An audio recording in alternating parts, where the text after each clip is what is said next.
Can you hear me? Yes. Sorry. Hi. Hi, Bruno. Can I get your latest injury news, please? I think we can abort that next press conference. For me, today I have a meeting with the doctor in this afternoon. We'll try to understand what happened in that department, to check everything, and after I will answer about all the questions about the injuries in the next press conference. Okay. Okay, because there's reports that Pedro Neto has suffered a setback. Is that correct? That's why I have a meeting today. I don't know. I need to find out first everything, and after we can talk, and I will answer everything in the next press conference. Okay. So instead of saying something I don't know, I prefer to talk with the doctor, analyze everything, and now after that, maybe on the Monday before the Carabao Cup game, I will answer everything you want to know about that questions. Okay. Okay. Is everyone else fit? Is the rest? No one new. Right. No new injuries. And with the transfer window still open for now, not for long though, how much activity do you envisage? Very busy. It is a long week. One more week to work with the players, and busy to find the best solutions for us. So we are working 24 hours every day in that question, and we have more I think 11 or 12 days to bring the players we want to be more competitive. In an ideal world, how many more players would you bring in? I prefer not to say. So the most important thing is our chairman. He knows what, in my opinion, we need. We know the profile, we know the positions, and we are working hard to bring the players we want for the squad. And what sort of profile, what sort of positions are you looking at? Top players, to be more competitive. That's the plan now. In any particular position? Is midfield an area you're focusing on? I think I already answered your question. Okay. You go around. I'm very clear. For now, it's not important to talk about the positions.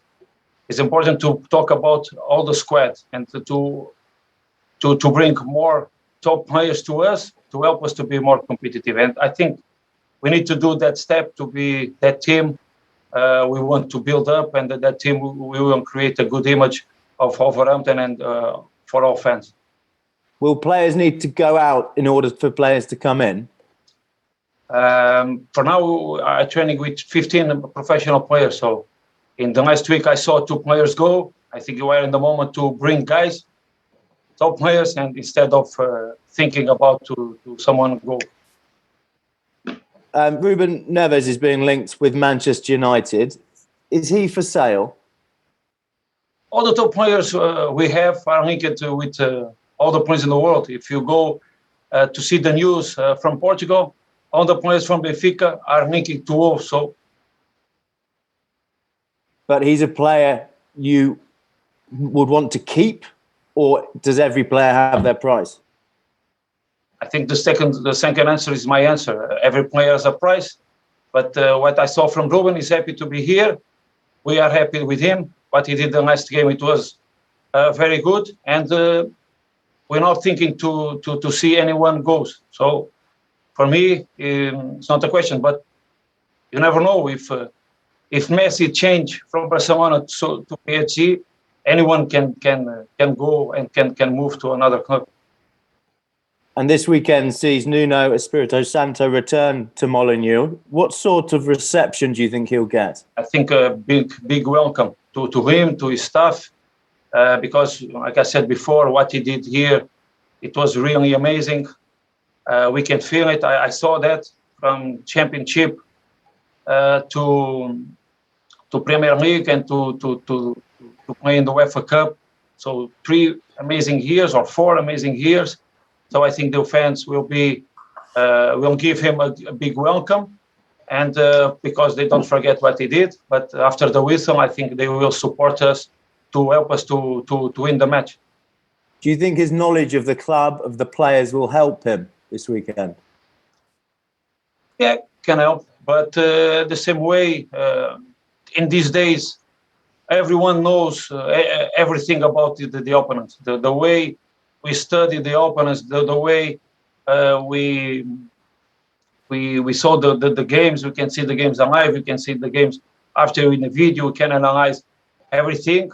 So of course, maybe indeed, I think in this point we are equal. But of course, you know now better these players than the players they have in Tottenham. So it's a good point, but I think it's not an important point. Do you know him at all? Did your paths cross in Portugal? No, never. I think when I was Carlos' assistant, I played with him against him here. I crossed with him 2 or 3 times. I can see from the work he did in Valencia, Porto, and especially here in Wolverhampton, is a good man and a top coach. And Tottenham, they've got a few issues off the pitch at the moment and on the pitch after last night's defeat. But Harry Kane is a bit of a distraction for them. Could this be a good time to play them? I think every time is a good opportunity, not to just, but for us. I don't care what happened with the opponent, but I care is about what the way we want to play and the best strategy to win. You're talking about 2 or 3 players they didn't play, and the first game they won to Man City. So it's not a question. I think it's not a big problem for them. You'd rather face them without Harry Kane, though, presumably. I don't know the way they play against Man City. So they won. So they beat the last champion. Without him, I know him. He's a top player. He play for Tottenham. He play for national team. He did a very good Euro. So I think with him they become strong. But without him, they are not to. They have another player to replace him. So he's a top player. To play against him between the lines, the way he receive the ball, the way we turn, the way he shoot from outside, the way he move in the box, it's a top player. And finally, from me, just in terms of vaccines, obviously COVID's still with us, very prominent at the moment. A few clubs have lost players to positive tests. Some managers have expressed concern that not all the players are taking up the vaccine. How have you approached the issue with your players? No, here we don't have any questions because everyone goes. So I can answer by myself. I will arrive here, no vaccines, and I already take 2, and I think all my players go because I go with them. So for us, it's not a question. I think the best thing, I think we all need to do the best thing we have to do to become to the normal life. So that's why I did it, and all my players did it. That's important for you, is it? The players are fully vaccinated? I think it's important for all the world. It's not for the players. I think the most quick we return to the normal world, I think will be good for everyone. Thank you very much for your time. Good luck on the weekend. Okay, thank you. You're welcome. Hi, Bruno. Hi. When Nuno first came over, there was little known about him. Obviously, we all knew about Jose from Portugal, but how is Nuno viewed now back home? Is he a big star now? Of course, I think we have that spirit in Portugal. Everyone goes out of the country. The people follow, the fans follow their work, and they support. So it's not about Nuno. It's about a lot of managers and players. They continue to follow and support. So like I said, I was here when he arrived. I was here when to saw what he did with the great work he do here, and all the people in Portugal know what he did here. James touched on the Harry Kane situation and whether you'd rather play against him or not. But a real question is planning for this with your strategies. It's a different side if Harry Kane does play, isn't it? It's less of a team on the break. I think the plan will not change, especially for them.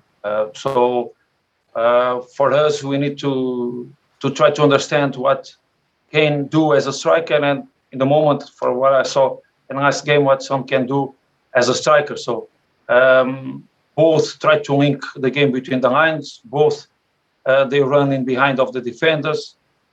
Great skill. So if they play together, they play well. Just not for the seasons before. So we try to prepare everything, every plan. But like I said the team they beat Man United is strong, and with Kane is also strong. So. With Adama, a lot was made with his miss against Leicester last week. Did you speak to him about this? Have you mentioned things in training, how to do things differently? No, we're just training a lot. We just practice a lot. That's what, one more week, and I'm very happy what we did during the trainings. I think we cannot put the pressure. I think the most important thing is to create chances, and Adama create a lot of chances. Not just not Adama. I think the team create a lot of chances. So it's not a question of Adama. It's a question of both team. So we create a lot of chances, and we deserve it to score. So it's a process. Every time, one more week to training and to improve our skills, especially to shooting out goals and create chances and score goals. He's played in a few positions. What do you think his best position is? Adama? Yeah. He can play the three positions in front. I think he can grow up in the little things, especially to play more in the center, in between lines. When you put him as an open winger in situations 1 against 1, he know what to do. I think he can improve to play more inside, to link the players, also with the ball, to create chances for the other players. And the situations when he appeared and faced the goalkeeper. So I think he can grow up in these two situations. And you know that. Just finally from me, obviously we talked about Nuno's reception, but it's your first home game. You don't want him ruining your parade, do you? Is your message to the fans, give him a little clap, but I'm the big man? Of course, I think the fans will do that before the whistle. They cannot forget what he did here, but I think after the whistle, they will stay behind me and my team because we're working hard to give them success from the camp, to continue to bring success for the camp. Good luck. Thank you. Hi, Bruno. Bruno. Oh, sorry. Sorry, we've both been unmuted. That's okay. I've only just got a couple of questions, so I'll be fairly quick. Bruno, you've mentioned Nuno quite a lot already, but there'll be a fair few players that have an emotional attachment to Nuno, considering everything that they've been through together. Raul Jimenez, for example, and the support he got after fracturing his skull. Is that something that you can understand? And what is that like for you as a new coach to come into that environment where they still have this attachment to a coach who they're up against this weekend? Look, it's happened everywhere. When I come to Benfica, I felt that also the players have emotion for the previous coach. When I left, I felt that also the players have emotional feelings about me. But every time we want to win. I remember when I was here with Carlos, we moved from Sheffield Wednesday to Swansea, and after the 1 month, we returned to Hillsborough to play for the FA Cup against Sheffield. So emotional before the game, but after the game, we want to win, and I think we win that game 2-1, and we continue the competition. So it's a good feeling when you come to a place like Molino, and Nuno will feel the love from the fans and from the players because the work he did here. But after the whistle, me, my players, and the fans want to beat Tottenham, not Nuno, Tottenham. So we cannot forget that. After the whistle, it's a game, and we work hard to win the game. We want to play like we did last year against Tottenham at home. Thanks, Bruno. Just a final one from me. How do you reflect on the defeat last week to Leicester? Are you the kind of manager that will think about it throughout the week and that will inform your decisions going into this next weekend, or do you stop thinking about it when it gets to a certain stage? What kind of approach do you have? No, my way to work it's very simple. So after the match, I saw the match, I analyzed the match. So we can with our analysts. That's why I bring 2, and they have also 4 in the club. So we analyze everything. We analyze the game, and after we show one short video for the players. So what they did well and what they need to improve, and that's it. We finalized that game in the next day. We saw the good things and the things we need to improve, and then we start working on top of that game. So I think we have also, like I said to you, we were happy about the result. We want to win, but we are confident with the process. So that's the way to see, analyze.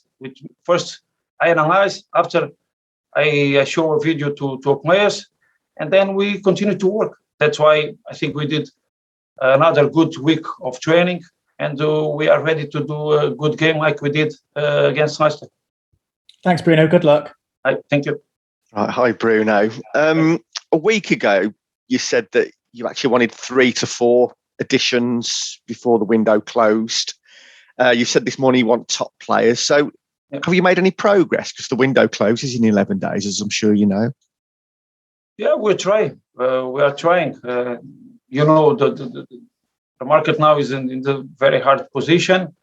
Too many clubs without money to buy. No one want to, like me, I protect all my top players here. The other clubs are protecting the players there. And we already know what we want, and we are working very hard to bring that kind of players to us to help us to be better. Are you confident that you'll get the deals over the line before the window closes? Yeah, I think so. I'm confident because since the first day, I know why the team needs to play the one I want the team plays, and to be more competitive. So I'm confident about that. Yeah. And when it comes to transfers, could you just clarify your role? Do you actually have the final say on a player, or is it more done on a committee type basis? No, it's my word. That's why, from my point of view, in the moment, the players we have a lot young players, can be top players in the future, but they need to continue to work. We have a lot of players with experience, and for now, I think we have to find the guys in the middle, so can help us in the moment to be more competitive. So I create the profiles. We have a experienced department to find the players, and after we analyze, and if I say this is the right player, we go after him. And finally, from me, then, I know we've already touched upon Ruben Neves, but are you confident that Neves and Adama will still be Wolves players on the 1st of September? Like I said to you, I think in these questions you need to go day by day, because imagine if appeared a big offer for Ruben or for Adama, but any player can be good for the club and also can be good for the player. That's why we are trying to find our best deals. The other teams also have to find our best deals. But from my point of view, in this moment, we need to protect our best players. And Ruben, Adama are our best players. Have you had any bids in for them? Sorry, I didn't understand. Sorry. Have you had any bids from other clubs for those players? Not yet. Real proposal? No. Okay, thank you. Okay, let's turn off.